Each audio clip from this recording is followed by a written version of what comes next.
গত বছর সংরক্ষিত মহিলা আসনে ছিলাম, আপনারা সবাই জানেন।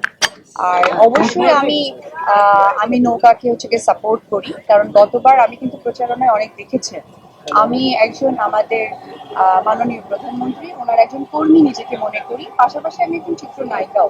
সুতরাং সেই জায়গা থেকে আমি সাপোর্ট করি নৌকাকে, এটাই আমি বলেছি। এবং জাতীয় নির্বাচনের জন্য যদি আমাকে কখনো বলা হয় বা প্রচারণায় আমাকে এনগেজ করা হয়, আমি 100% যাব। এটুকুই।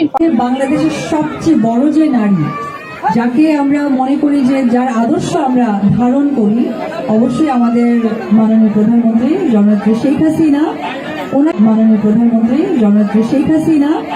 ওনাকে কিন্তু আমার মনে হয় যে নারীরা এখানে আসছেন, যুক্ত হয়েছেন বা নারীরা এগিয়ে যাচ্ছেন, এটা কিন্তু আমাদের সামনে এগিয়ে যাওয়ার যে একটা ইন্সপায়ার থাকে, আসলে আমাদের বাংলাদেশে একজন সেই নারী আছে। তো এটা আমাদের চরম সৌভাগ্যের ব্যাপার, মানে তার আদর্শ নিয়ে কিন্তু আমরা এগিয়ে যাচ্ছি।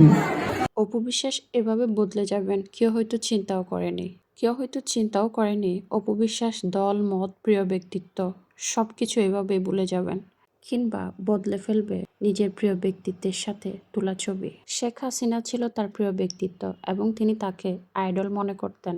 নৌকাকে তিনি নিজের আদর্শ হিসেবে গ্রহণ করেছিলেন। সেই নৌকা, শেখ হাসিনা এবং তার দলকে তিনি এইভাবে ভুলে যাবেন কিংবা মুছে ফেলবেন, সেটা আসলে অবাক হওয়ার মতো। যে আদর্শকে তিনি লালন করতে চেয়েছিলেন এবং সে অনুযায়ী মানুষের সেবা করতে চেয়েছিলেন, সে অপু বিশ্বাস কিনা একেবারে বদলে ফেললেন নিজেকে এবং প্রিয় ব্যক্তিত্ব হাসিনাকে